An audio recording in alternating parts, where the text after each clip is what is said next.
Bom dia. Hoje nossa aula vai ser sobre agentes antipertensivos, né? E a hipertensão arterial, ela é configurada pela elevação constante na pressão arterial de um paciente em níveis que são considerados acima do normal. Dependendo da literatura que você consulta, é, é considerado hipertensão acima de 130 por 80 de pressão arterial, sistólica e diastólica, né? E em algumas literatura fala em 130 por 90, em alguma literatura fala em 140 por 90. Isso muda, esses critérios, né, eles mudaram ao longo da história. Então, se você pegar literatura mais antiga, ele tem um valor e as atuais outros valores, né, porque eles foram se adaptando à modernidade, a outras condições, como sobrevivência, né, das pessoas. As pessoas têm vivido mais do que viviam na década passada, por exemplo, e mais do que há 30 anos, e mais do que há 50 anos, e por aí vai. Então, esse tipo de adaptação foi feito também nos critérios para consideração da hipertensão arterial. E outra coisa que varia é também quem você está considerando, dependendo da idade. Se você está falando hipertensão na criança, hipertensão no jovem, hipertensão no idoso. O fato é, não importa qual o critério que você vai adotar para a normalidade, porque isso é variável, se você tiver uma elevação na pressão arterial e que seja constante, várias vezes ao dia, não só numa situação específica, sei lá, após exercício físico, mas ao longo do dia todo, em vários momentos do dia, em vários dias da semana, isso pode ser caracterizado hipertensão arterial. A hipertensão ela é muito importante, é uma das doenças mais importantes que a gente tem, porque ela é fator de risco para um monte de outras doenças e que muitas delas fatais ou que levam a sequelas e consequências muito ruins. Por exemplo, a aterosclerose, né, a formação de placas de ateroma, o acidente vascular encefálico, o infarto do miocárdio, a insuficiência cardíaca, as arritmias, as anginas, a trombose, doença renal e retinopatia. Essas e outras doenças, elas estão relacionadas diretamente com a hipertensão arterial. Então, a hipertensão arterial, ela, além de ser uma doença muito perniciosa, ela leva a várias outras consequências importantes. Então, entender o mecanismo dela e o tratamento dela passa a ser muito importante para qualquer pessoa da área de saúde. Os fatores de risco para hipertensão arterial são vários, mas a gente pode destacar a idade elevada. Quanto mais velha a pessoa, maior é a chance dela desenvolver hipertensão, e o motivo principal para isso é enrijecimento das artérias. Uma artéria de um jovem ela é bastante elástica e consegue dispersar a pressão, né, que é exercida pela injeção do sangue pelo coração ao longo de todo o sistema circulatório. Agora, conforme a gente vai envelhecendo, as nossas artérias vão se tornando mais rígidas, essa dispersão ela fica prejudicada e isso impacta diretamente na pressão arterial. Fatores genéticos, né, fatores familiares, a gente sempre quer saber o histórico familiar do paciente, porque se a gente souber que tem pessoas hipertensas na família, existe um risco bem maior da pessoa também ter hipertensão arterial e outras doenças, né? O excesso de peso também está relacionado à hipertensão arterial, o sedentarismo, diabetes mellitus, o tabagismo, o etilismo e consumo excessivo de sal, entre outros. Mas esse a gente pode dizer que são os fatores mais importantes. Agora, o mais interessante dessa história é o seguinte, que desses fatores todos a gente consegue, pelo menos tentar melhorar o excesso de peso, é controlável, o sedentarismo é controlável. Diabetes mellitus você pode também tratar, você pode controlar, mudança de hábito, uso de medicamento é controlável. O tabagismo é controlável, você pode diminuir ou parar de fumar. O etilismo, você pode diminuir ou parar de consumir o álcool. E o sal também, você pode tentar diminuir a sua ingesta de sal. Eu não estou falando que é fácil, vários desses fatores são complicados, você mudar, mudança de hábito é uma das coisas mais complicadas que existem, mas é perfeitamente possível. Agora, tem dois fatores que a gente não consegue mudar. Um deles é o fator genético, isso não tem jeito, né? Você já nasceu com a sua carga genética, né, que você herdou dos seus pais, isso a gente não tem como mudar. E a outra coisa que a gente não tem como mudar, e até piora ao longo da vida, é a idade. Ela vai sempre avançar. A gente ainda não descobriu uma forma de retroagir o tempo para diminuir a idade. Então, esses dois fatores eu não tenho como mudar e pior, eles podem piorar ao longo do tempo, né? A idade vai ficar cada vez maior. O fator genético ele não vai mudar ao longo do tempo, mas eu não tenho como mexer nisso. Isso quer dizer que se você já tem idade avançada, ou mesmo que não tenha, sabe que algum dia vai ter, né? Isso é progressivo, e tem fatores genéticos associados, é mais importante ainda você tratar de diminuir esses outros fatores de risco. Tá? Então, quem tem fator genético associado, tem histórico familiar, deveria se preocupar muito mais com isso, né? Não ser sedentário, diminuir o excesso de peso, combater diabetes, evitar até né, desenvolver a diabetes, não fumar, não beber e não consumir muito sal. Então, esses fatores aqui são modificáveis. Esses dois de cima, eles não só não são modificáveis, como até o primeiro deles até vai piorar ao longo do tempo. A nossa pressão ela é resultante de alguns fatores importantes. Um deles é a volemia, é a quantidade de sangue que a gente tem no sistema. Se você entender que a pressão que há né, nas nossas artérias, a pressão arterial, ela é resultante né, da a força que o fluido, que é o sangue, exerce empurrando a parede dos vasos para fora, né? Ele vai estar exercendo uma certa força, e isso é a tal de pressão que a gente consegue medir. É qual é a força que esse sangue está exercendo na parede do vaso. Quanto mais sangue tiver nesse sistema, quanto mais sangue tiver dentro desses tubos, a pressão ela é elevada. Isso explica por que o excesso de sal e o excesso de glicemia também, no caso da diabetes, aumenta a pressão. Porque tanto a glicose quanto o sódio que tem no cloreto de sódio, no sal, essas duas são duas substâncias que têm uma afinidade muito grande por água. Né? A gente diz que elas são muito osmolares, né? Ela tem uma osmolaridade alta, esse tipo de substância. Ou seja, o que eu quero dizer com isso é que quanto mais açúcar e sal você tiver no sangue, mais água vai ter também no sangue, e isso vai elevar a sua pressão. Uma outra característica né, da pressão arterial, ela também é resultante do diâmetro dos vasos. Quanto mais fino é o tubo, né, quanto mais fino é o vaso, maior é a resistência que ele oferece para a passagem do fluido. Isso você consegue até testar. Por exemplo, se você tem que irrigar, né, você tem que molhar uma planta num quintal e a mangueira que você está usando não está chegando até lá. Você tem algumas coisas que você pode fazer para tentar fazer chegar água lá, né? Através da mangueira. É claro que você pode sempre encher o balde e levar a água até o balde, mas pensando no sistema circulatório que é formado por canos, né, tubos, e não tem balde no nosso corpo.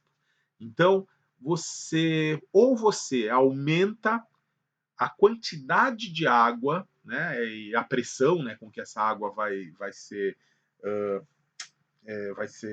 vai jorrar naquela mangueira.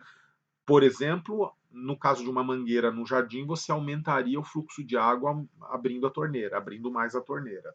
No caso do nosso corpo, você pode tentar fazer o seu coração aumentar a força de contração e a frequência cardíaca. Isso vai levar mais sangue, equivaleria a abrir a torneira. O problema é que isso é muito limitado. Né? Quando você abre mais a torneira numa mangueira, você consegue, sei lá, estava fluxo de água, estava levando água 1 metro para frente da mangueira. Se você dobrar a quantidade de água né, que está passando lá pela torneira, você vai no máximo dobrar a distância que vai chegar essa água. Então, em 1 metro vai chegar a 2 metros, não muito além disso. Tá? Você não consegue, por exemplo, só de abrir a torneira mais, a água agora fluir, chegar 10 metros depois, onde lá na árvore que está encostada lá no muro, 10 metros lá para frente. Você não vai conseguir fazer isso. Mas tem um jeito que a gente consegue fazer a água chegar bem longe. É quando você pega e aperta a ponta da mangueira. Você diminui o calibre da mangueira, isso aumenta a pressão pra caramba.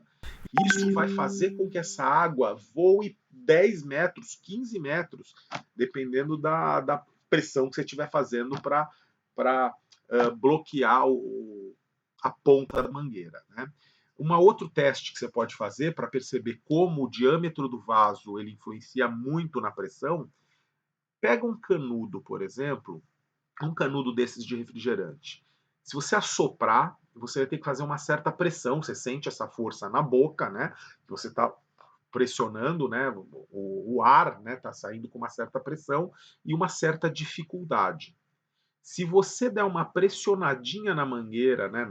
No canudo, você vai perceber que vai ficar mais difícil de você assoprar esse ar para fora. Ou seja, você vai perceber que a pressão sobre o tubo, a pressão aumenta bastante. E vai ficar mais difícil, o canudo ele está oferecendo uma resistência maior à saída do ar. Agora pega um canudo grosso, aqueles canudos que a gente usa para tomar milkshake, por exemplo. Se você assoprar por esse canudo, você vai perceber que quase não tem resistência. O ar vai passar muito facilmente. Ou seja, quanto mais fino é o tubo, maior é a resistência à passagem do fluido e maior é a pressão que vai exercer, né, que vai ser exercida sobre a parede desse tubo. Isso no nosso corpo a gente chama de resistência vascular periférica. Então, quanto mais contraídos tiverem os nossos vasos, vai ser maior a resistência vascular periférica, maior a pressão arterial. Então, nunca se esqueça, vasoconstrição aumenta a pressão arterial. Vasodilatação, lembra do tubo grosso, né, do canudo grosso, diminui a pressão arterial.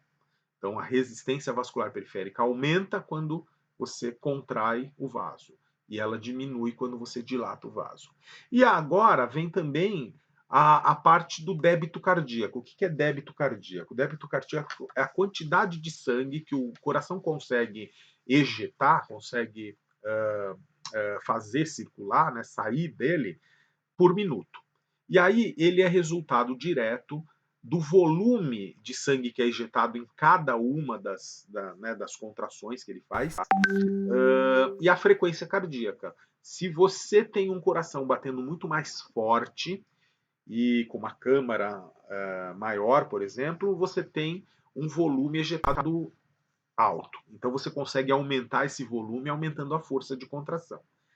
Mas também você pode mexer na frequência cardíaca. Se o coração está batendo 10 vezes por minuto ou 15 vezes por minuto, vai dar uma diferença brutal na quantidade de sangue que vai fluir. Nesse caso, eu dei o exemplo 10 ou 15, então vai aumentar em 50% a quantidade, o volume de sangue que vai ser ejetado do coração nesse minuto. Bom, resumindo a história, isso é o tal de débito cardíaco. Tá? Para lembrar o que é débito cardíaco, é a saída do sangue, que nem quando você tem uma conta no banco, se você tem um débito, vai sair dinheiro da tua conta. Então, qual é o meu débito? R$ 1.000. Qual é o meu débito? É a quantidade de sangue que está saindo do coração. Então, débito é o que sai do coração.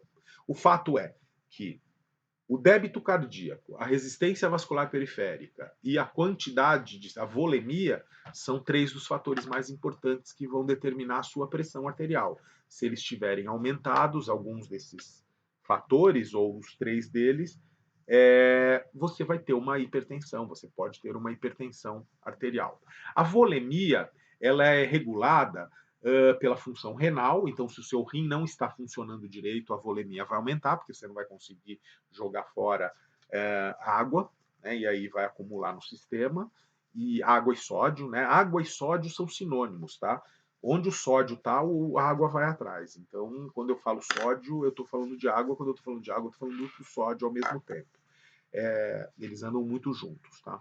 E então a função renal, ela pode interferir na pressão arterial. Se o teu rim não está funcionando direito, a pressão aumenta. E também a função de alguns hormônios. Tem vários hormônios que regulam a volemia. Eles vão influenciar a função renal no final das contas, tá? E esses hormônios vão fazer com que o rim ele elimine mais água ou menos água, e isso vai fazer com que a pressão fique mais alta ou mais baixa. O rim também ele joga fora o sódio, né? Como eu falei para vocês. Então, além da ingestão de sal que vai influenciar a volemia, a função renal de novo vai participar disso, porque você pode acumular sódio se a tua função renal não estiver adequada, ou se os hormônios que você está produzindo não são produzidos em quantidade suficiente para você eliminar esse sódio todo, tá? E os outros três fatores, né, o diâmetro do vaso, o volume de sangue ejetado e a frequência cardíaca, ou seja, a resistência vascular periférica e o débito cardíaco, eles são influenciados por hormônios também. Tem vários hormônios que aumentam ou diminuem o calibre dos vasos. E você tem também a ação do sistema nervoso. Nós temos aí o sistema nervoso, por exemplo, autônomo, né, periférico autônomo simpático, que ele, além de fazer vasoconstrição, o que aumenta a pressão arterial, ele também aumenta a força de contração e a frequência cardíaca, a força de contração do coração e a frequência cardíaca. Lembra? Tem efeito cronotrópico positivo, né, o sistema nervoso simpático, isso quer dizer que ele aumenta a frequência cardíaca, e ele também tem um efeito inotrópico positivo, ele aumenta a força de contração do coração, e isso vai ejetar mais sangue. Resumindo a história, então, você tem vários fatores hormonais e neuronais que vão regular as coisas que levam a você ter. Que vão influenciar a pressão arterial. Ou seja, no final, isso acaba influenciando se você vai estar hipertenso ou se você vai estar normotenso ou até mesmo hipotenso. Uma outra coisa interessante é o seguinte: o nosso corpo ele tem vários receptores que são capazes de perceber algumas alterações, por exemplo, na pressão ou na presença, na quantidade, na concentração de algumas substâncias. Eu posso citar para vocês os baroreceptores que a gente tem em grandes artérias, então são receptores de pressão, eles percebem se a pressão está baixa e eles mandam uma mensagem daí para o cérebro, e o cérebro vai responder tanto com liberação de alguns hormônios como acionando o sistema nervoso simpático. Fazendo isso, vai ter aumento na função cardíaca e vai ter vasoconstrição, e isso automaticamente vai fazer que a pressão aumente de novo. Então, nós temos aí um mecanismo de controle a partir desses baroreceptores das grandes artérias. Nós temos também receptores de perfusão nas células justaglomerulares dos rins. Elas percebem, por exemplo, se está chegando menos sangue no rim. Essas células elas podem ser também estimuladas por outros sistemas, por exemplo, sistemas neurais, né, como o simpático. Mas ele consegue perceber, por si só, se está chegando pouco sangue no rim. E quando está chegando pouco sangue no rim, o que o meu corpo interpreta? Que, por exemplo, eu tô com uma hemorragia, eu estou perdendo sangue, então não está chegando sangue no rim. Ou então eu estou hipotenso por algum motivo, de repente, porque eu estou desidratado, alguma coisa deve ter acontecido que não está chegando sangue suficiente no rim. O que o rim faz? Aí essas células elas vão acionar o sistema renina-angiotensina-aldosterona, e isso vai fazer com que você poupe água, pare de jogar água fora pela urina, já que, né, não está chegando sangue ou você já está hipotenso, está, né, com algum problema circulatório, o rim não sabe o que é, mas ele vai tentar ajudar retendo água, retendo urina, retendo líquido e poupando sódio, né? Ele não vai deixar você jogar fora sódio, porque lembra que sódio e água andam sempre juntos. E então, quando você aciona o sistema renina-angiotensina-aldosterona por esse mecanismo, a pressão vai acabar aumentando, vai aumentar por vários mecanismos. Um deles é porque diminui a diurese e outro é porque vai haver vasoconstrição. Nós temos receptores do volume de sangue que chega no átrio esquerdo. E a mesma coisa, quando começa a reduzir a quantidade de sangue que chega ali, a gente vai produzir alguns efeitos para que isso aumente, para que isso volte ou se restabeleça uma normalidade, porque senão não tem como circular sangue. Se ele não chega no coração, não tem como ele sair do ventrículo depois, né? Se ele não chegou no átrio, não tem como sair alguma coisa no ventrículo.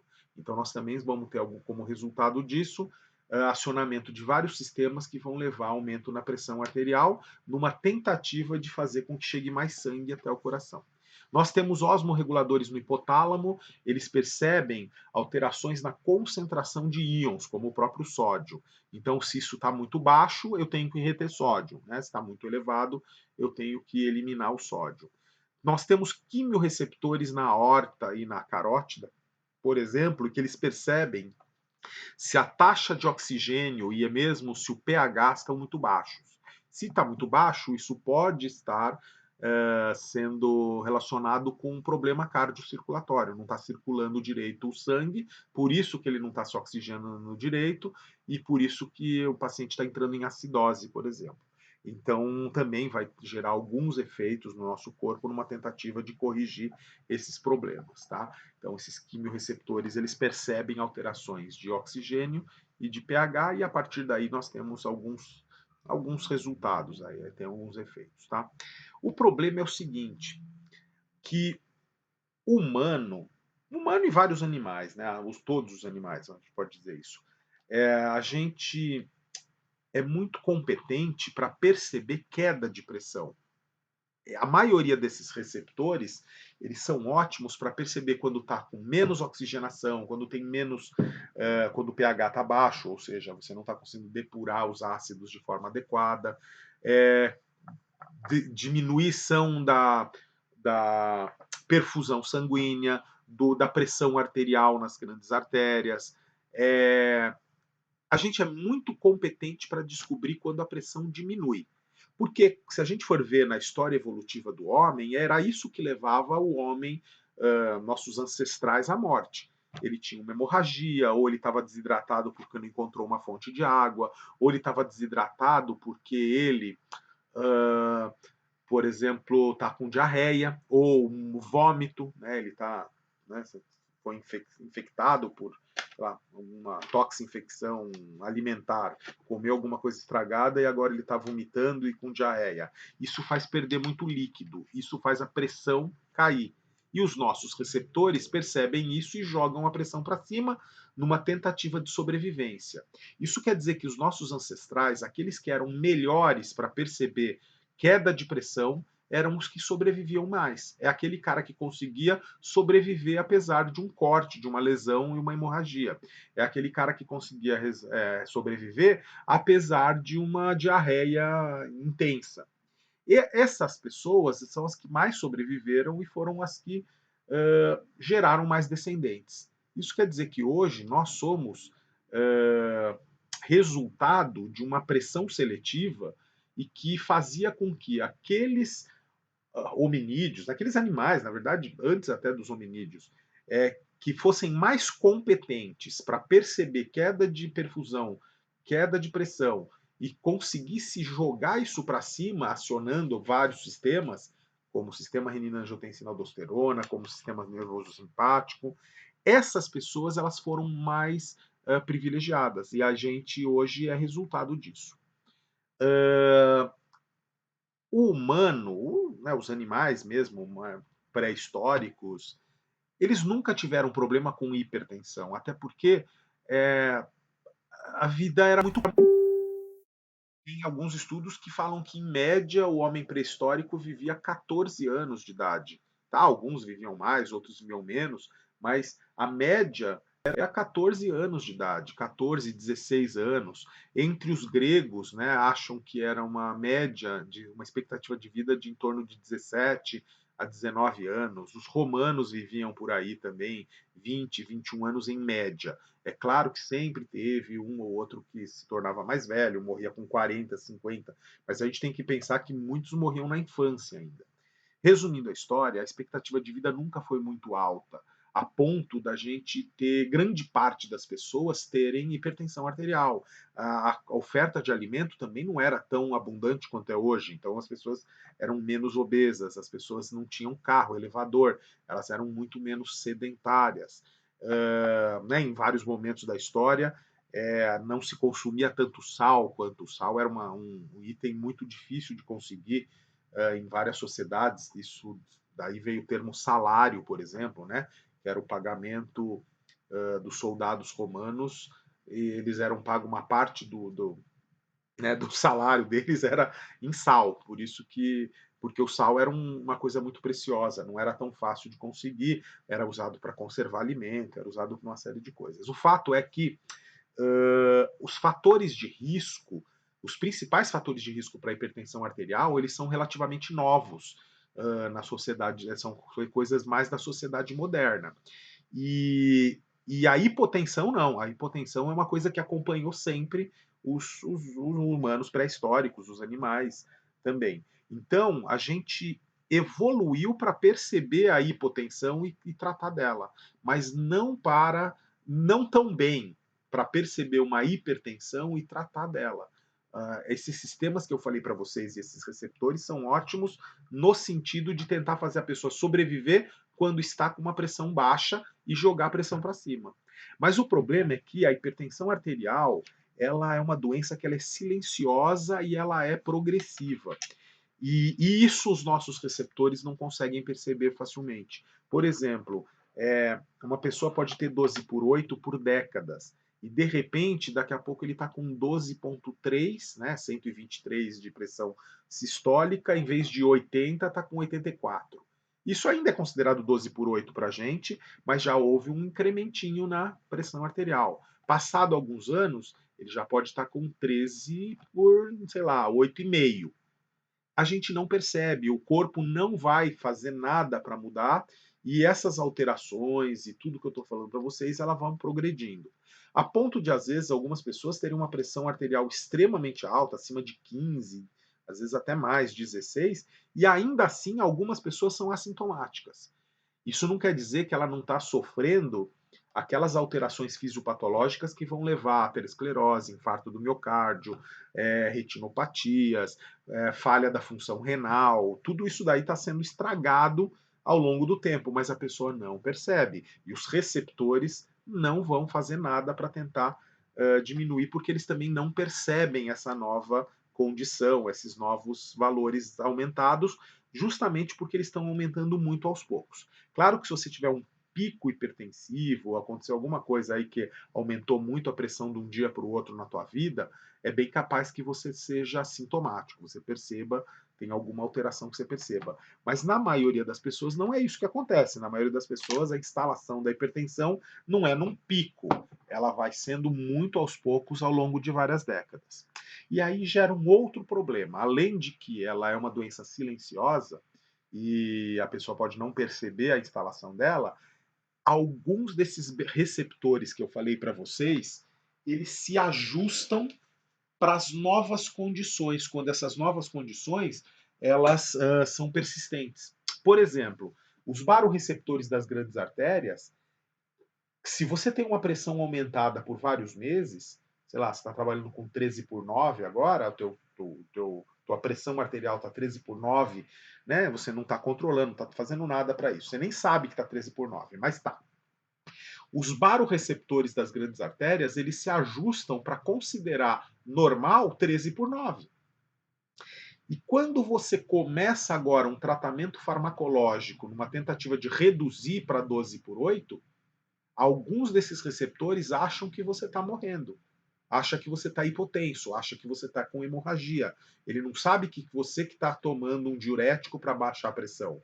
Ele não sabe que você está tomando algum antipertensivo. Ele acha que a pressão caiu porque aconteceu alguma coisa traumática na tua vida. Você não está encontrando água, você está com diarreia, você teve uma hemorragia extensa. E ele vai acionar o sistema renina-angiotensina-aldosterona e os sistemas neurais do sistema nervoso simpático numa tentativa de jogar a pressão para cima de novo.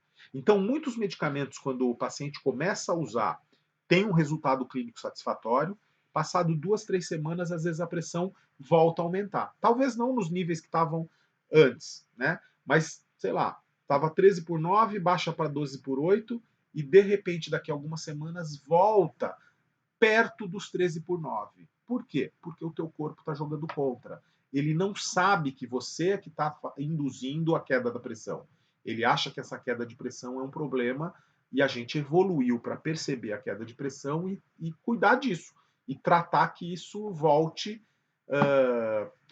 aquilo que ele acha que é o normal, né? Que agora para ele, para esses receptores, agora é 13/9 ou 14/9 e por aí vai. Isso torna o tratamento da hipertensão um pouco mais difícil. A gente às vezes leva meses ou às vezes até anos até descobrir qual é a melhor droga para o paciente, a melhor droga e o conjunto de drogas, porque é muito comum você ter que usar mais do que um tipo de medicamento, né? O paciente hipertenso, muitas vezes ele tem que ser polimedicado para que você tenha um controle adequado da pressão arterial, tá? E lembrando que alguns desses fatores, eles também evoluem ao longo da vida, por exemplo, a idade. Então isso não mudou. A pessoa continua ganhando idade. Se ela não mudar hábitos, então todos aqueles fatores continuam persistentes e alguns até vão piorando. E aí, enrijecimento de artéria, a função renal pode ir caindo.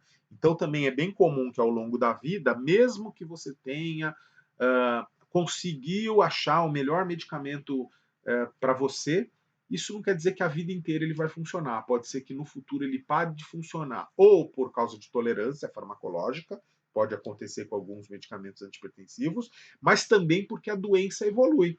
Os fatores de risco são persistentes ou até pioram. E aí a tua pressão arterial, ela teria a tendência de aumentar mais ainda, então você vai precisar de mais medicamento, ou às vezes acrescentar um outro medicamento, mudar a dose, para você tentar, numa tentativa de controle dessa pressão, tá? Então é importante vocês saberem que não é fácil controle de pressão arterial, principalmente quando é um paciente com hipertensão mais severa. Numa hipertensão leve, moderada, é um pouquinho mais fácil de você controlar. Mas naquele paciente de hipertensão mais severa, é um pouco mais complicado, né? Mas sempre você vai ter esse efeito aí do corpo tentando restabelecer pressões mais elevadas, porque ele meio que se acostumou com isso. Tudo bem? Como eu disse para vocês, a gente vai acionar dois sistemas mais importantes na tentativa de restabelecer essa pressão. Um deles é o sistema renina-angiotensina-aldosterona e o outro é o sistema nervoso autônomo simpático. A gente já falou que o simpático ele aciona os vasos, né? Ele produz vasoconstrição, o que aumenta a pressão, e ele também acelera e aumenta a força de contração cardíaca. Isso também, então, vai aumentar a pressão por causa do aumento no débito cardíaco. Então, ele trabalha na resistência vascular periférica, aumentando, fazendo diminuir o calibre, e ele também trabalha no coração, aumentando o débito cardíaco. O sistema renina-angiotensina-aldosterona, ele é um sistema hormonal. Esse sistema ele vai ser acionado por vários mecanismos, mas um deles importante é quando diminui a perfusão, a quantidade de sangue que chega no rim. Nessa situação, o rim vai ativar uma enzima que se chama renina. Renina é a enzima do rim. Então, sob baixa perfusão, o rim ele ativa a renina. E o que a renina vai fazer? A renina ela vai fazer com que o angiotensinogênio, que é uma substância que foi produzida pelo fígado, se transforme em angiotensina 1. A angiotensina 1 ela tem pouco papel importante, né, fisiológico. Ele exerce alguns efeitos, tá, até sobre o sistema cardiovascular, mas muito pouco. Mas logo que essa angiotensina 1 chega nos pulmões, e ela vai chegar muito rápido, porque lembra que todo o nosso sangue chega no pulmão em questão de segundos, então a cada minuto passa litros e litros e litros de sangue no pulmão, então essa angiotensina 1 que foi formada, em algum momento, ela em pouquíssimo tempo vai chegar no pulmão, e no pulmão tem uma enzima que chama ECA, enzima conversora de angiotensina. E o próprio nome da ECA diz o que ela faz. Ela converte a angiotensina 1 em angiotensina 2. E a angiotensina 2, que foi formada agora nos pulmões, essa substância, ela sim tem um papel muito, muito, muito importante no aumento da pressão arterial. O que a angiotensina 2 faz? A angiotensina 2 por si só faz vasoconstrição. Ela é uma substância que promove vasoconstrição.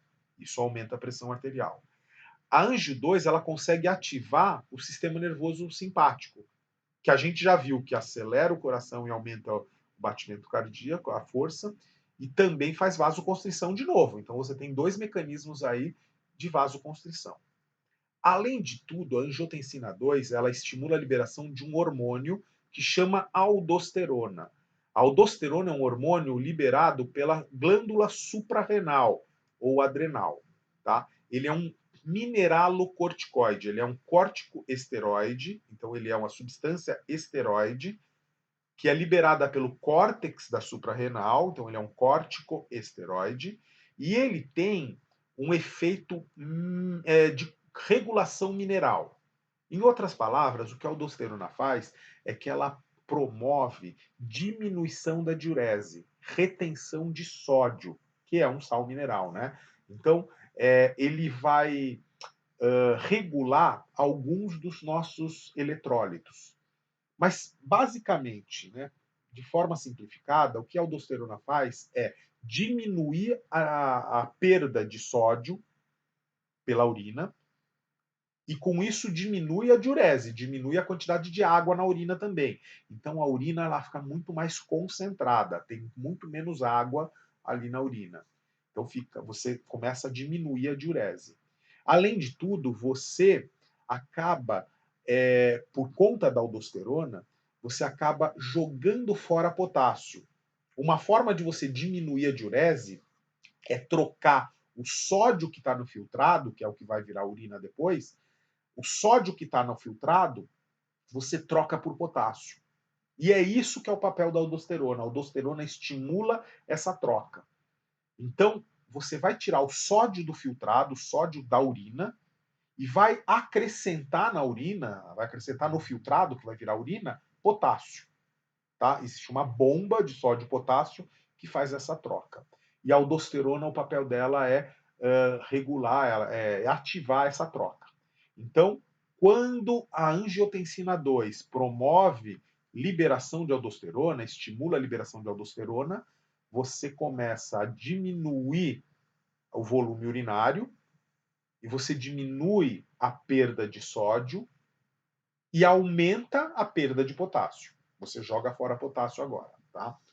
E tem um outro hormônio que também é estimulado, a liberação dele é estimulada pela angiotensina 2. É o hormônio antidiurético, que o próprio nome diz. Ele é igualzinho ao aldosterona, ele também diminui a diurese, é só um outro mecanismo. O hormônio antidiurético, ele promove a formação de canais iônicos ali no néfron e que vão fazer com que a água do filtrado volte para o sangue e potássio e prótons, por exemplo, ácidos, o próton é o íon hidrogênio, que ele vá para o filtrado, vá para a urina, e também o potássio. Então, o que ele faz? A mesma coisa que a aldosterona. Faz com que você segure sódio e água e jogue fora o potássio e os prótons, os íons hidrogênio. Tá? O ADH ele é liberado pela neurohipófise, que é a glândula pituitária. Tá? A neurohipófise é a glândula pituitária. O ADH tem outro nome, tá? O ADH, ele pode ser chamado de vasopressina. A vasopressina é outro nome do ADH. Então, o ADH, além de ser antidiurético, ele diminuir a diurese, ele também promove vasoconstrição. É um outro mecanismo. Então, você tem aí três mecanismos de vasoconstrição. Você tem o simpático, você tem o ADH, né, que é a vasopressina, e você tem a própria ação da angiotensina 2 fazendo vasoconstrição. Isso vai fazer o aumento da resistência vascular periférica. Leva ao aumento da pressão, isso de forma muito rápida, muito imediata. Além de tudo, você tem a diminuição da diurese causada pelos dois, aldosterona e ADH, e isso vai poupar água, que vai ser importante para um aumento da pressão no longo prazo, tá? Mas logo no curto prazo você já tem a papel vasoconstritor de todos esses hormônios ou sistemas neurais que vão aumentar a pressão. Então você tem um aumento de pressão imediato e também um mais duradouro. Tá? Isso é o que acontece naturalmente. Tá? E lembra que tudo isso que eu falei para vocês acontece para a nossa sobrevivência. Tudo isso foi importante para a gente estar aqui hoje, para os nossos ancestrais conseguirem né, proliferar e sobreviver às adversidades, né? Seja traumas, né? Seja falta de água, seja doenças infecto-contagiosas que poderiam levar à desidratação, e hipotensão e diminuição de perfusão, né? E é isso. Isso daí, então, é como funciona a nossa pressão arterial e algumas das regulações, tá? Tem muito mais hormônio que faz isso, tem vários outros sistemas que fazem isso, que contribuem com isso, mas de longe esses dois são os mais importantes, o simpático e o sistema renina-angiotensina-aldosterona.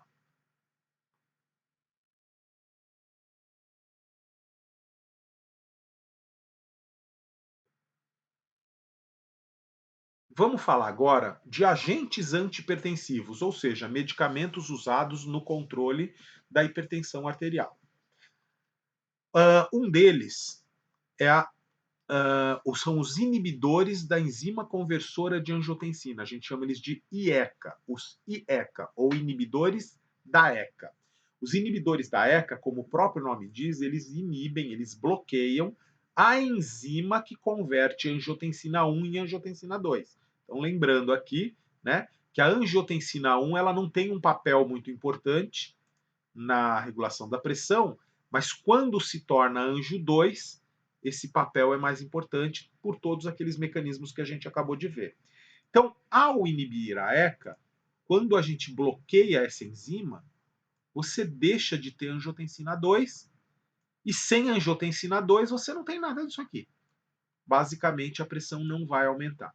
Então, quando a gente descobriu os primeiros inibidores da ECA, a gente conseguiu controlar o sistema renina-angiotensina-aldosterona, que até então era para nossa sobrevivência, mas hoje, na vida moderna, que a gente acaba sendo mais obeso, mais sedentário, vivendo muito mais, né?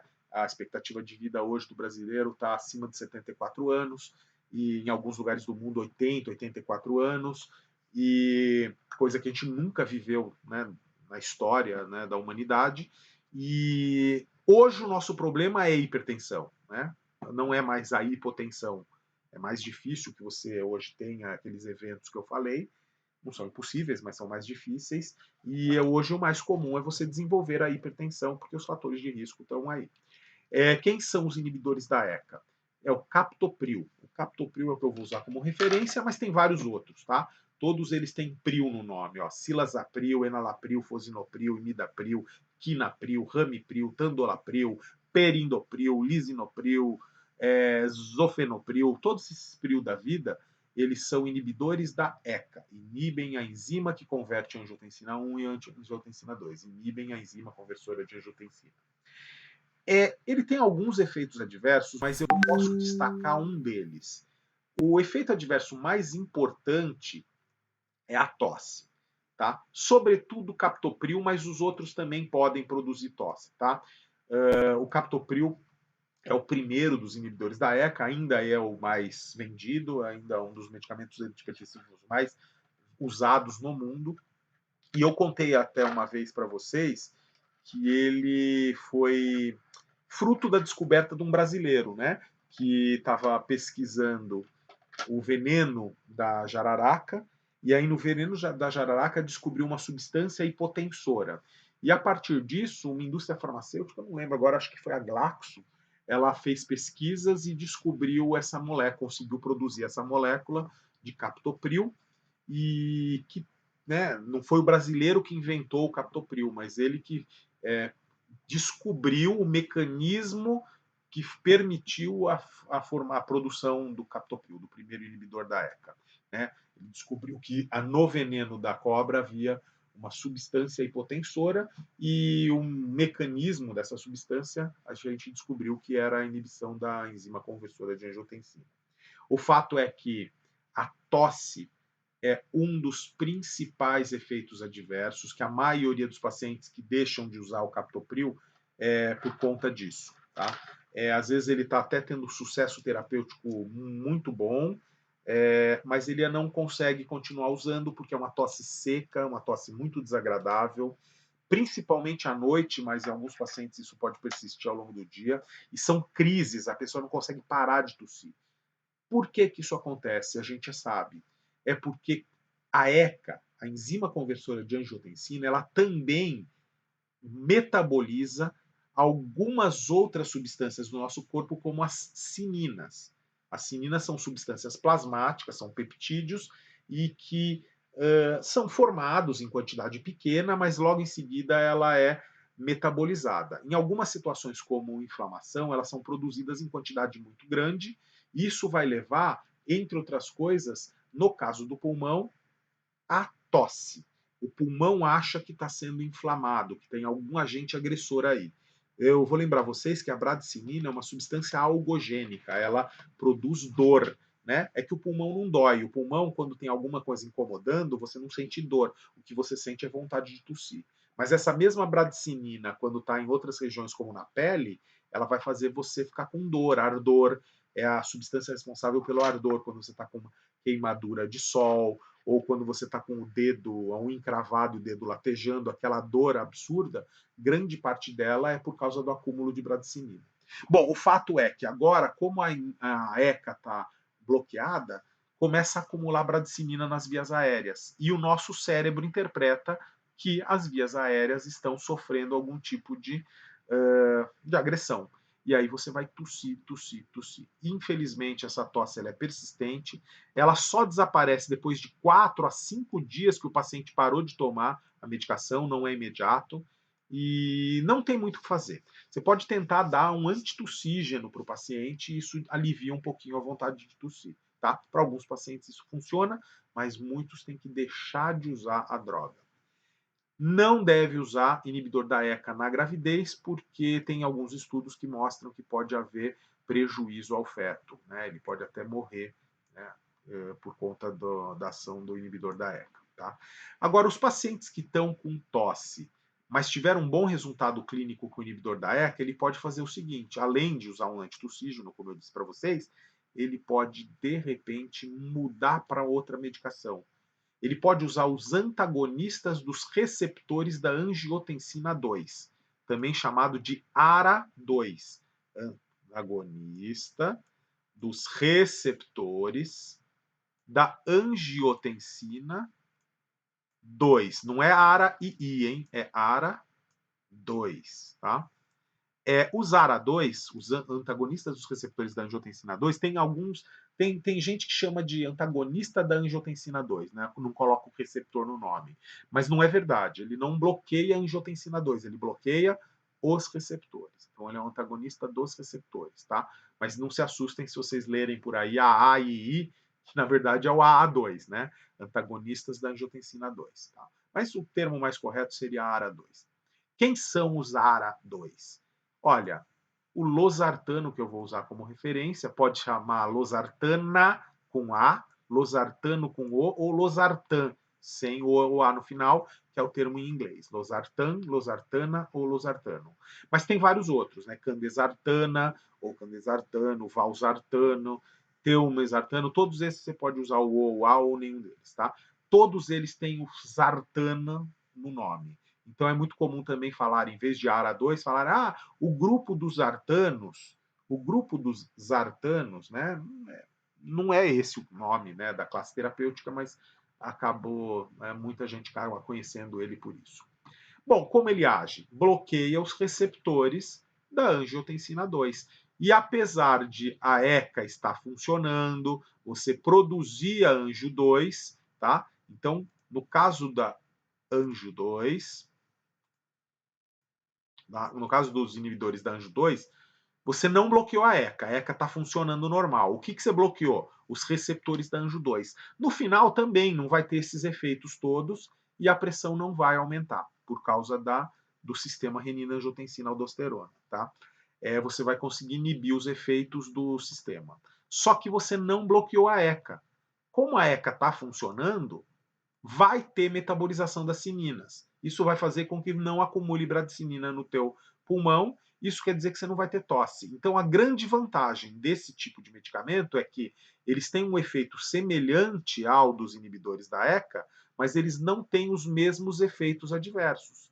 Então ele pode ser usado com uma grande tolerabilidade, com a maioria das pessoas não tem nada, consegue tomar esses medicamentos sem apresentar grandes efeitos adversos. Mesmo assim, não deve ser usado em gestante, porque também ele pode comprometer a saúde do feto. Outro medicamento que pode ser usado para controle da pressão arterial é o velho beta-bloqueador. É o propranolol, atenolol, labetalol, carvedilol, sotalol, nadolol, todos esses LOL da vida, eles são beta-bloqueadores. Como ele age? Eles bloqueiam, eles inibem os receptores beta-adrenérgicos. A gente já viu isso na aula de simpático, né, de simpatolíticos, a gente já viu isso na aula de antiarrítmicos, então é o velho beta-bloqueador que é usado para um monte de coisa. Lembrando para vocês que o propranolol, ele é beta não seletivo, isso quer dizer que ele bloqueia tanto os receptores beta 1 quanto beta 2, e o problema é que você tem no trato respiratório beta 2. E quando você bloqueia esse receptor beta 2 do trato respiratório, pode haver broncoconstrição. Isso faz com que o paciente, então, ele possa ter uma insuficiência respiratória, tá? Não é qualquer paciente, a maioria tolera bem, pode usar numa boa, mas alguns pacientes, principalmente aqueles que já têm uma doença respiratória de base, asma, bronquite, enfisema pulmonar ou está com uma pneumonia, ele pode ter aí insuficiência respiratória. Mas existem o atenolol, o metoprolol, por exemplo. Esses caras, eles são beta-1 seletivos. Isso quer dizer que ele não vai causar os problemas respiratórios que os não seletivos poderiam produzir. Então, é uma alternativa interessante para aqueles pacientes que têm esses problemas já respiratórios de base ou que não tenham, mas desenvolvam uma dificuldade maior, uma insuficiência respiratória, uma dificuldade maior para respirar, perda de fôlego, por aí. Existe também o carvedilol e o labetalol, que eles são beta-bloqueadores mistos. Isso quer dizer que eles bloqueiam tanto alfa-1, receptor alfa-1, quanto os dois betas, beta-1 e beta-2. Bom, a vantagem é que além dele agir sobre o coração, ele é um beta-bloqueador, ele também é um alfa-bloqueador. E por ser alfa-bloqueador, ele vai conseguir fazer vasodilatação.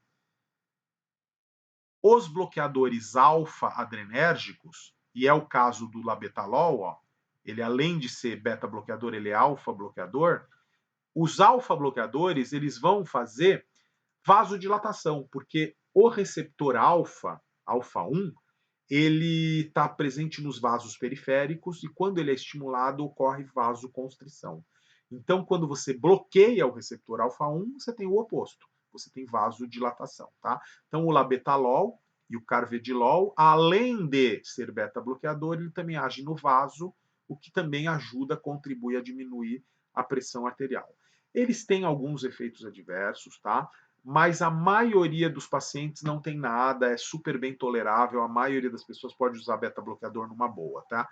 Elevação de glicemia, elevação de triglicérides pode ocorrer, diminuição do HDL, que é o bom colesterol, fraqueza muscular, distúrbios do sono, bradicardia, tontura, depressão, diminuição dos níveis de hormônio tiroidiano, mas como eu disse, a maioria das pessoas não vai ter nada disso, pode tomar numa boa os beta-bloqueadores. Não deve interromper abruptamente o uso, porque a pessoa ela pode começar a ter isquemia coronariana e ela pode ter angina, que é aquela dor no peito, né, relacionada com restrição de oxigenação ou um aumento muito grande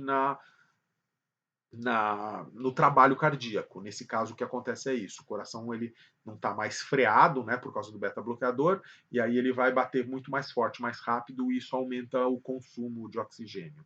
Se você não conseguir levar o oxigênio para ele na quantidade que ele precisa, você vai começar a ter a angina, né, essa dor no peito relacionado, que muita gente relaciona a um infarto.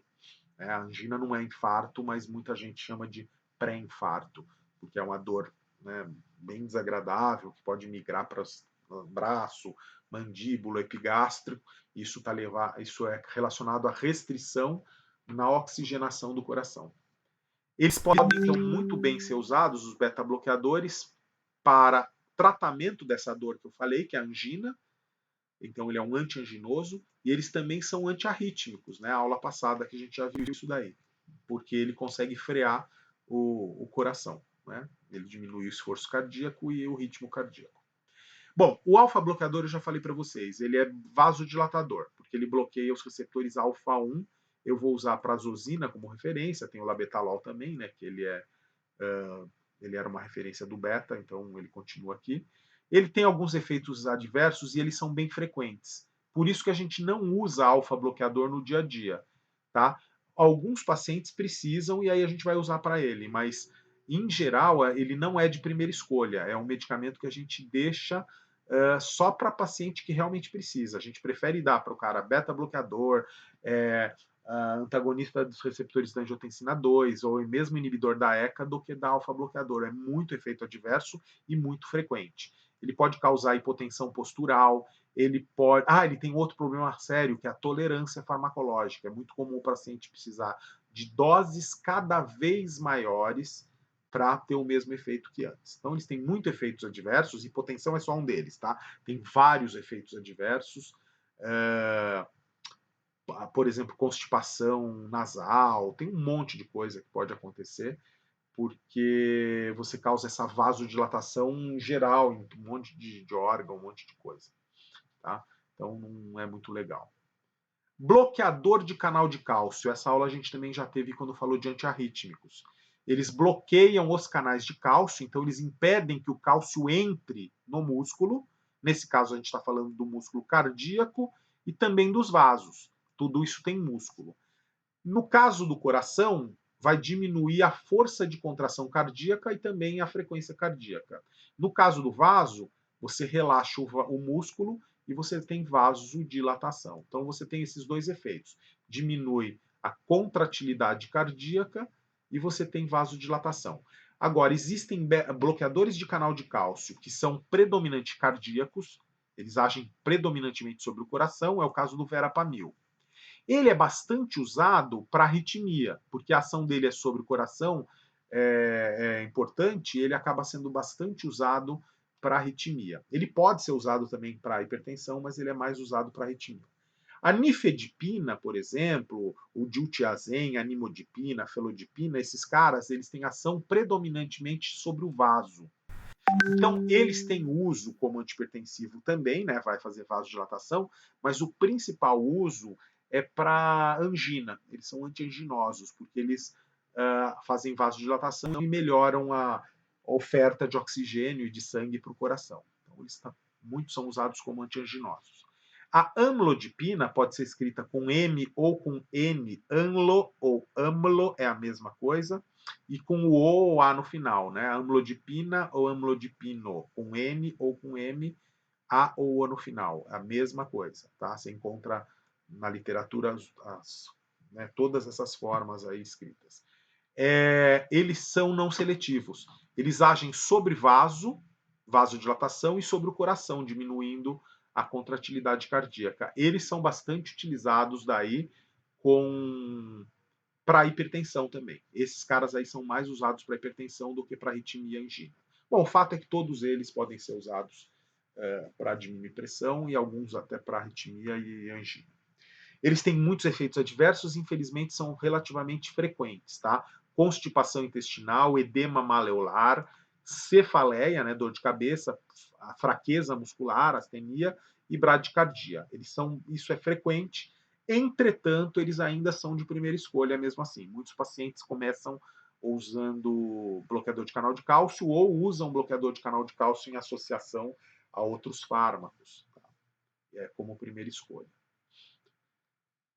Existe um grupo que são chamados de vasodilatadores diretos, porque a ação dele é direto na musculatura do vaso, sem participar do sistema nervoso, sem bloquear canal, ou seja, é um outro mecanismo. Ele também é vasodilatador, como o próprio nome diz, e a ação dele é direta no vaso.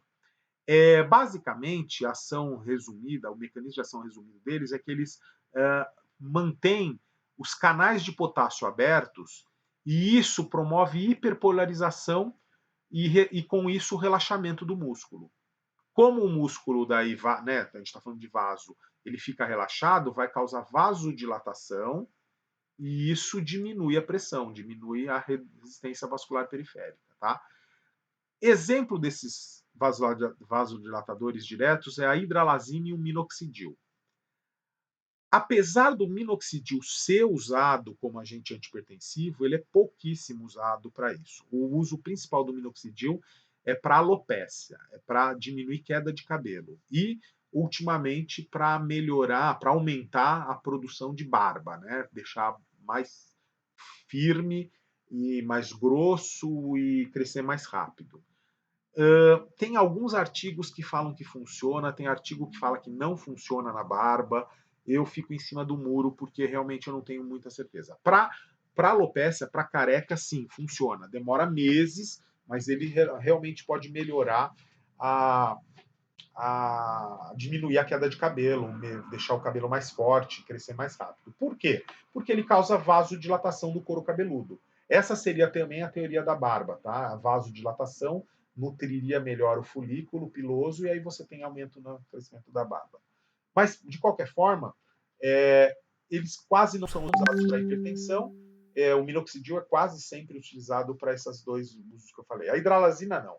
A hidralazina, ela sim é usada para hipertensão, né, pico hipertensivo, uma série de coisas. Mas eles têm muito efeitos adversos, então a gente usa não no dia a dia. Geralmente a gente não usa no dia a dia, não é de primeira escolha na maioria dos casos, tá? Eles podem levar à retenção hídrica, a pessoa fica inchada, acumula água, e podem causar taquicardia, tá? Porque como diminui a pressão, como resposta à queda de pressão, aciona o simpático e aí o coração bate mais forte e mais rápido. Para evitar a retenção hídrica e evitar a taquicardia reflexa, é costume colocar a hidralazina associado a diurético e beta-bloqueador. Mas se o cara já vai ter que tomar diurético e beta-bloqueador, que são antipertensivos, mas só para combater o efeito adverso da hidralazina, é mais, racional só usar os dois, diurético e beta-bloqueador, que é o que a maioria dos médicos acaba fazendo. Por isso que eu falei que hidralazina, apesar de ser um antipertensivo, não é de primeira escolha, tá? Ele só vai ser usado quando outros medicamentos não funcionam. Aí você vai acabar dando a hidralazina e combatendo os efeitos adversos dela, às vezes com diurético e com beta-bloqueador, às vezes não, tá? Mas o fato é que muitos pacientes já usam isso aqui só e acabou, né? E não precisa ficar usando a hidralazina, por isso que não é a primeira escolha, tá? Existe um outro grupo de vasodilatadores que a gente chama de nitrovasodilatador. Como o próprio nome diz, ele é um vasodilatador, e esse nitro é porque ele tem na molécula dele nitritos e nitratos. Então, eles são os nitrovasodilatadores ou os nitritos e nitratos, tá? Todos eles têm nitro ou nitri no nome, ó. Nitroglicerina, nitroprussiato, dinitrato e mononitrato de isosorbida, propatinilnitrato, tetranitrato de eritritilato, nitrito de amilo, tá? Ou amilnitrito, que é a mesma coisa. Quando ele tem esse nome, nitro, nitri, nitra, alguma coisa, ele é um vasodilatador do grupo dos nitritos e nitratos. Ele é um nitrovasodilatador. E como ele funciona? Essa parte de nitrito e nitrato que tem na molécula, quando chega no sangue, ele se transforma em óxido de nitrogênio, NO. O óxido nítrico, ou óxido de nitrogênio, ou monóxido de nitrogênio, ou ainda chama monóxido de azoto, é um termo menos comum, também pode ser chamado de fator de relaxamento derivado do endotélio. O fator de relaxamento derivado do endotélio é o NO. Esse NO, que foi formado agora dentro do sangue, quando o medicamento caiu na circulação, esse NO vai relaxar a musculatura do vaso, e isso vai causar vasodilatação. É isso, tá? Quem é responsável pela vasodilatação é o NO. O NO é formado a partir dos nitritos e nitratos que tem na molécula. Isso leva a vasodilatação periférica, mas também coronariana. Por isso, a maioria desses nitrovasodilatadores são usados para angina, porque ele aumenta a irrigação do coração, porque faz vasodilatação coronariana. Mas eles também diminuem a pressão, por isso que eles são agentes hipertensivos. Por exemplo, ele pode ser usado em emergência, o nitroprusiato pode ser usado numa emergência, tá? Mas é isso. Alguns deles, a maioria deles é usado na angina, menos usado na hipertensão, mas eles podem ser usados na hipertensão. Eles têm muitos efeitos adversos, eles não são de primeira escolha, tá? Para hipertensão, por exemplo. Podem causar cefaleia, muitos pacientes, ó, 1/3 dos pacientes relata dor de cabeça. Rubor facial, fica com a bochecha bem vermelha, né? Por vasodilatação também. Hipotensão, a pessoa pode ter taquicardia, tá? Produz intolerância, então às vezes o cara vai precisar de doses cada vez maiores ao longo da vida. E quando você retira abruptamente, o cara pode ter crise anginosa, né? Lembra que eles são antianginosos. Então, quando você tira, tem uma vasoconstrição coronariana e a pessoa pode ter uma crise anginosa, aquela dor no peito que parece um infarto do miocárdio, tá? Então, não pode, o ideal é desmamar, o ideal é não interromper abruptamente. Tem uma outra coisa importante, ó, interação medicamentosa com alguns medicamentos para impotência, como o Viagra, o sildenafil é o Viagra. Vários medicamentos para impotência potencializam o efeito do NO, tá? E aí, assim, ele vai bloquear uma enzima, que é a fosfodiesterase, que no final vai potencializar esse efeito. Se você está usando um fármaco que produz NO e um fármaco que potencializa a ação do NO, os dois juntos vão fazer uma hipotensão brutal. O paciente vai perder pressão arterial, vai ter hipovolemia. O cara entra em choque hipovolêmico e aí tem uma parada cardiorrespiratória por choque hipovolêmico. Então é muito perigoso. O paciente usando nitritos e nitratos, nitrovasodilatadores, tem que ser orientado para não usar qualquer tipo de agente para impotência. Ele tem que conversar com o médico para ver qual ele pode usar. Ele não pode usar qualquer um, é isso que eu quero dizer. Tá? Existem alguns agentes para impotência que podem ser usados, que daí não é do grupo dos inibidores da fosfodiesterase. Aí ele pode usar. O que ele não pode usar de jeito nenhum é esse grupo de medicamentos, porque isso mata. Então ele tem que conversar com o médico antes de usar qualquer medicamento. Ele não pode chegar lá na farmácia, me dá um azulzinho aí, ou me dá um outro medicamento qualquer, porque existe um risco muito grande. Tá? Então ele tem que ser avisado disso, porque às vezes quando ele for comprar, ele não vai falar para o cara da farmácia que ele toma o nitrovasodilatador. Então ele já tem que saber, tem que sair do consultório com essa informação na cabeça, que ele não pode de jeito nenhum usar alguns tipos de medicamento para impotência, que se ele quiser usar, ele tem que conversar com o médico antes, porque é muito perigoso. Existe também um grupo que chama simpatolítico de ação central. A gente viu esse daí na aula de sistema nervoso autônomo simpático. É o caso da metildopa. Como o próprio nome diz, ele bloqueia o simpático no sistema nervoso central. Como é que ele faz isso? Estimulando os receptores alfa-2 adrenérgicos. Os receptores alfa-2, quando são estimulados, eles bloqueiam, eles diminuem a ação do simpático, tá? É um mecanismo de feedback.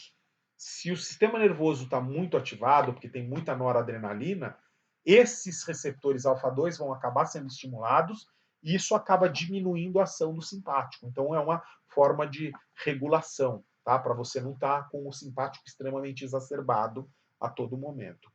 Bom, o fato é que a gente descobriu como simular isso com a alfa-metildopa, por exemplo. Tem vários outros, tá? Mas para a gente importante é a alfa-metildopa.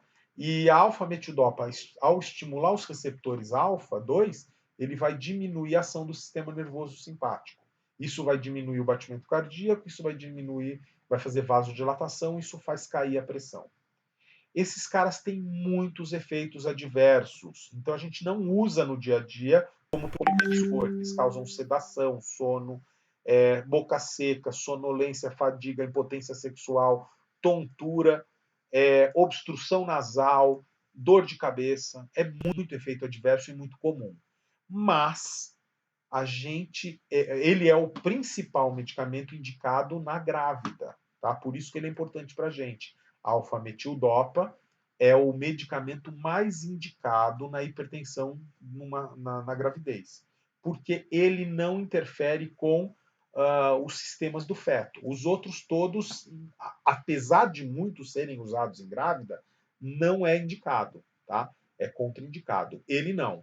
Ele é indicado para usar em grávida, mas ele é contraindicado em hepatopata, tá? Porque ele, por si só, pode causar lesão hepática ou agravar uma lesão hepática que já existe.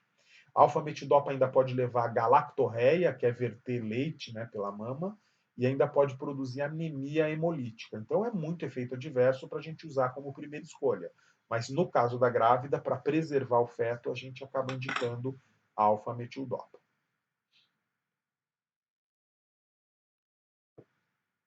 Além desses medicamentos que eu falei para vocês, que são antihipertensivos, a gente também pode usar diuréticos.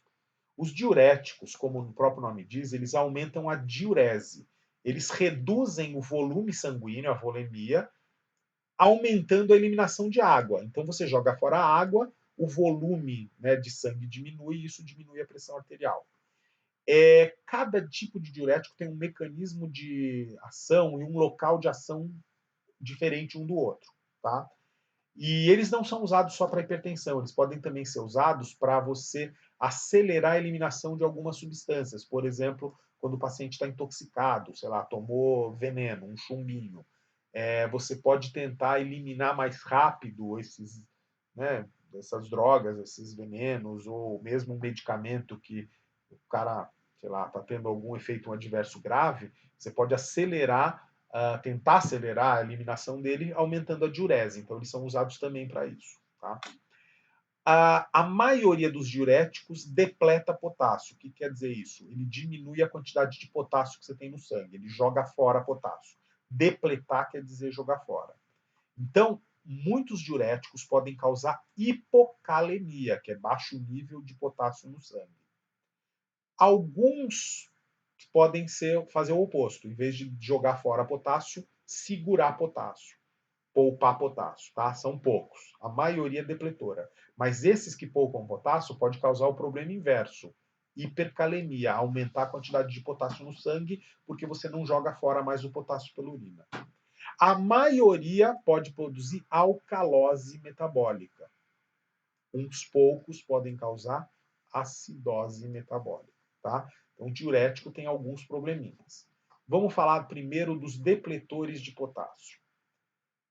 O primeiro grupo de diurético que depleta, que joga fora potássio, é o grupo que tem a acetazolamida e a diclorfenamida. Eles são diuréticos que agem no início do néfron, ali no túbulo proximal, logo depois da cápsula de Bowman. Como que eles fazem isso? Eles bloqueiam, eles inibem uma enzima que chama anidrase carbônica. E ao inibir essa enzima, eles acabam reduzindo a reabsorção de bicarbonato, ou seja, o bicarbonato, em vez de voltar para o sangue, parte do bicarbonato vai ficar no filtrado, vai ficar na urina, né, naquilo que vai virar urina depois. O excesso de bicarbonato, o bicarbonato é um ânion, ele tem carga negativa. Porque ele está em excesso, quando você tem carga negativa em excesso, isso aumenta a concentração também de carga positiva, de cátions, sobretudo do sódio e do potássio. Então você vai ter, por bloqueio da enzima anidrase carbônica, um acúmulo de bicarbonato no filtrado. Por causa do bicarbonato acumulado no filtrado, você vai ter também acúmulo de sódio e de potássio. E por causa do sódio que está em excesso no filtrado, você vai ter também água a mais. Por isso que é um diurético. Você acaba jogando fora mais água e jogando fora mais sódio de forma indireta. O que aumentou lá primeiro foi a quantidade de bicarbonato, porque você bloqueou a enzima. Essa enzima ela é responsável pela reabsorção de bicarbonato do filtrado para ir para o sangue, ou seja, ali no néfron. Bom, o fato é que depois você consegue eliminar mais água e sódio, por isso é um diurético, mas porque você está perdendo potássio junto, ele é depletor de potássio, pode causar hipocalemia. E também lembrar que você está perdendo bicarbonato, que é a nossa reserva alcalina. Isso pode levar o paciente a desenvolver acidose. Tá? Então, o problema desses diuréticos é que eles podem produzir hipocalemia e acidose, principalmente. Tá? Eles não são muito usados para hipertensão, eles não são de primeira escolha, mas eles podem ser usados, por exemplo, para tratamento de glaucoma. Eles são usados para tratamento de glaucoma, eles são usados para tratar alcalose. Ele não produz acidose. Se ele produz acidose, ele pode ser usado para combater uma alcalose. E ele é usado, então, na alcalose que a gente tem quando vai para alta altitude também, que é o mal da montanha. O mal da montanha é causado por alcalose respiratória. Então, algumas pessoas podem, né, quando passa muito mal e vão para alta altitude, podem tomar acetazolamida 2, às vezes até 3 dias antes da viagem, para passar menos mal. Tem que tomar cuidado, não é para usar direto, porque senão ele pode ter hipotensão, ele pode ter hipocalemia, ele pode entrar em acidose. Mas se ele tomar só um pouquinho, só nesses dias, para chegar na alta altitude, com menos propensão a ter o mal da montanha e alcalose, é comum usar. É muito comum usar, por exemplo, pessoas que vão fazer resgate. Por exemplo, sei lá, o cara numa estância de esqui se quebrou a perna, está lá no meio da montanha, vai ter que mandar alguma expedição para ir lá na montanha pegar o cara, trazer o cara para cá. E os socorristas às vezes não estão habituados, eles, né, não estavam na montanha, eles estavam, às vezes a cidade fica no vale, né, da montanha, e aí para eles não passarem mal durante o resgate, ele toma uma, como chama? Uma dose, né, cavalar, na verdade, uma dose de ataque de acetazolamida, por exemplo, e aí já lá meia hora, 40 minutos, ele já começa a jogar fora bicarbonato pela urina, e isso vai diminuir a chance de uma alcalose. Então, ele é usado para isso, tá? Em algumas situações né, que você queira combater uma alcalose meio imediata. Eles podem causar um monte de problema, como pedra nos rins, que é a litíase renal, hipocalemia, que eu já tinha falado para vocês, e acidose. Mas ele também pode causar a diminuição da eliminação de amônia na urina. E a pessoa pode começar a acumular amônia no sangue. Ele vai ficar com hiperamoniemia. Isso também é perigoso. Então, não é um medicamento para você usar direto. Por isso que a gente usa para algumas coisas, só em dose baixa. Furosemida não. Furosemida ela é usada muito para hipertensão arterial, principalmente quando é uma hipertensão severa, porque ele é tão eficaz na redução da pressão arterial que se o paciente tem uma hipertensão leve, ele vai ficar hipotenso, né? Aí pode até passar mal. Então, mas quando a hipertensão do cara é muito, muito, muito severa, a furosemida é um dos medicamentos que mais dá resultado. Bom, como que ele age? Bom, primeiro que ele é um diurético de alça. Ele age na alça de Henle. O local de ação dele é na alça de Henle. E ele inibe o transportador de sódio. Isso vai fazer com que tenha mais sódio no filtrado. Quanto mais sódio tem infiltrado, mais água vai ter. E no final das contas, você também acaba jogando fora potássio. E você acaba jogando também H+, íon hidrogênio. Então, você joga fora agora não o bicarbonato, o contrário, você joga ácidos fora. Então, qual é o problema da furosemida? Furosemida e a torazemida, entre outros, né, que são diuréticos de alça, eles são muito eficazes. E eles são tão eficazes que eles podem causar hipotensão arterial, hipovolemia, se você perder muita água, e muita perda de potássio, hipocalemia. Eles ainda podem levar à redução no magnésio, você pode ter hipomagnesemia, e também no cálcio, hipocalcemia. Então é muito problema. Você tem que tomar muito cuidado para o paciente não ter desbalanços hidroeletrolíticos quando ele está usando. No mínimo potássio, o cara vai ter que receber na forma de cloreto de potássio, ou às vezes até no alimento, mas muito comum você ter que dar para o cara potássio para ele não entrar em hipocalemia. E tem que ficar verificando também os outros eletrólitos para ver se não está muito alterado. Tá? E ele produz acidificação da urina, o que pode ajudar a eliminar drogas que são básicas, drogas alcalinas, tá? Então ele pode ser usado para, ele é bastante utilizado para intoxicações, por exemplo, para favorecer a eliminação da substância que está intoxicando a pessoa. Existem agora os diuréticos de túbulo distal. A gente chama eles de tiazídicos, tá? Exemplo é a hidroclorotiazida.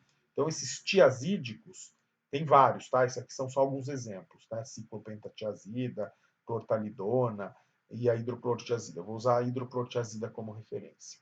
Os tiazídicos, eles fazem a mesma coisa que a furosemida, que os de alça. A diferença é que eles não agem na alça, eles agem no túbulo distal, mas eles também inibem a reabsorção de sódio.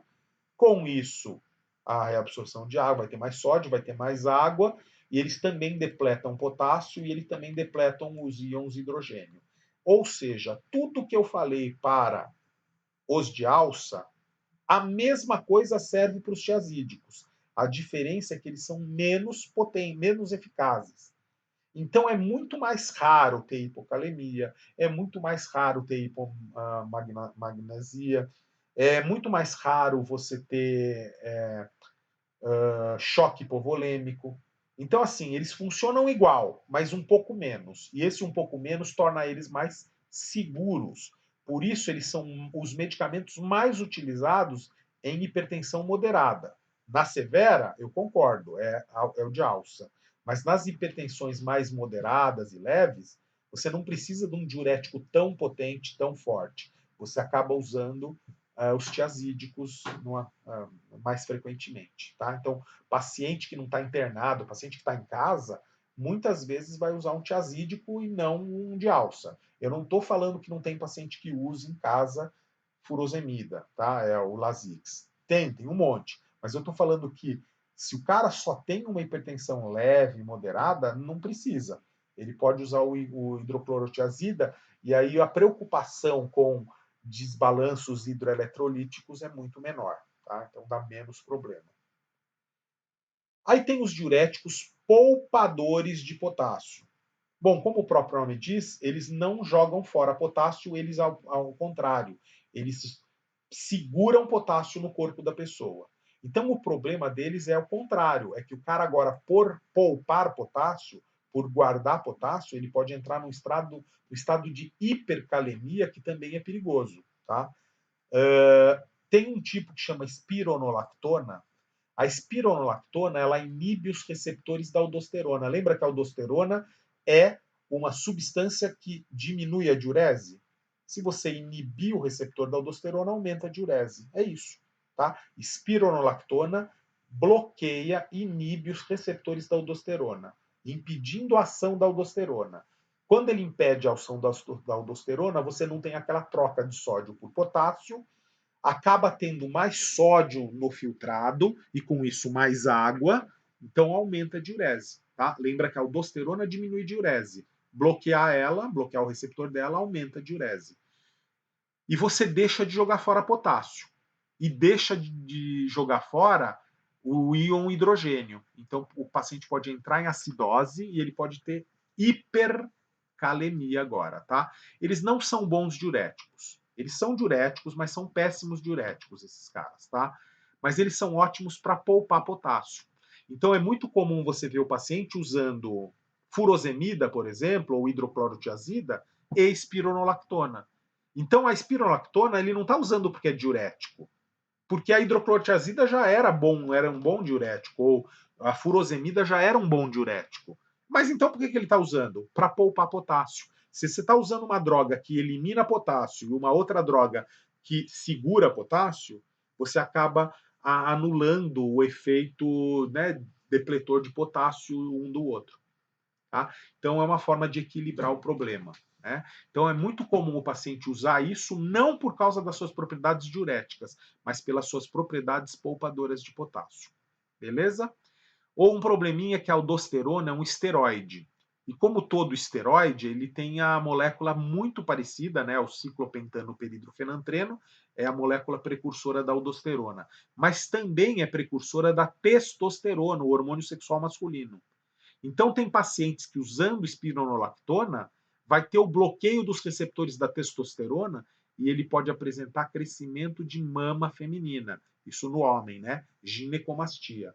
Porque bloqueou os receptores da testosterona, que é o hormônio sexual masculino, a mama do homem começa a crescer como uma mama feminina. Então, isso é um efeito adverso importante, por isso que a gente também evita usar espironolactona em homens. Pode causar também atrofia testicular, pelo mesmo motivo. E na mulher, bloqueia também receptores da progesterona, que é o hormônio sexual feminino. Tudo esterona, ó. Aldosterona, testosterona, progesterona. Todos eles têm a mesma estrutura química. E aí, na mulher, ela pode ter alterações de ordem menstrual, tá? Por bloqueio de receptores dos hormônios sexuais também. Ah, daí agora o feminino. Agora, existe um tipo de poupador de potássio, diurético poupador de potássio, que não causa isso. É a amilorida. A amilorida e o triantereno, eles também são poupadores de potássio, mas o mecanismo é outro. Eles bloqueiam os canais de sódio, que também são chamados de aquaporinas ou canais iônicos, que ficam ali na porção distal do túbulo coletor, ali no finalzinho do néfron. Você tem uns canais ali que vão tentar tirar um pouquinho de água ainda do filtrado e de sódio e jogar fora potássio. O fato é que se você bloquear essas aquaporinas, esses canais, vai aumentar a diurese um pouquinho e vai poupar potássio e poupar íons de hidrogênio. Então, essa parte é igual à da espironolactona, tá? Eles também vão impedir a troca, né, de sódio por potássio, vão aumentar a quantidade de água no filtrado por um outro mecanismo, né? Lembra que a espironolactona age no receptor da aldosterona, que é responsável por bomba de sódio e potássio. Nesse caso, a amilorida ela vai bloquear canal, mas no final dá na mesma. Diminui, ele aumenta a diurese e poupa potássio. E também o paciente pode entrar em acidose. Tá? Eles não são muito eficientes, mas eles são bons poupadores de potássio, por isso eles podem ser usados também em associação com os diuréticos mais comuns. Por fim, existe um tipo de diurético que ele não é nem poupador e nem depletor de potássio. Ele chama diurético osmótico.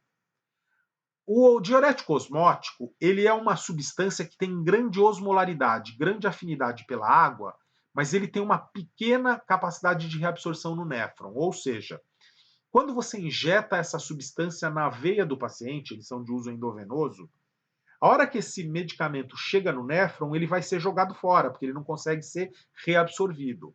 Mas como ele tem uma afinidade enorme por água, ele acaba jogando fora com ele a água, muita água. Então eles são usados principalmente em situação de emergência, quando o cara tem uma hipertensão muito severa, um pico hipertensivo enorme, uma crise hipertensiva brutal, ou então o cara está com hipertensão intracraniana ou intraocular, e isso vai causar sequelas. Então, o principal uso deles não é no dia a dia do paciente hipertenso, é numa emergência, hipertensão arterial severa, hipertensão intracraniana e intraocular.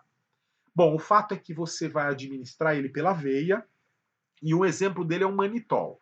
Se o manitol ele é usado pela via oral, ele vai causar diarreia, não vai causar diurese aumentada. Mas quando você aplica o manitol na veia, ou a glicerina, ou a isosorbida e a ureia, eles vão promover uma eliminação brutal de água já nos primeiros minutos. Você já começa a eliminar lá alguns minutos depois, porque o efeito é físico, é osmótico. Tá? Eles acabam jogando fora tudo. Ele não é depletor de potássio, ele é depletor de tudo. Você, de carona com aquela água que está jogando fora, joga fora sódio, potássio, cálcio, cloreto, magnésio, bicarbonato, fosfato, glicose, aminoácidos, vitaminas. Tudo que tiver no plasma, tudo que tiver lá na água naquela hora vai embora junto. Não dá tempo de reabsorver as coisas.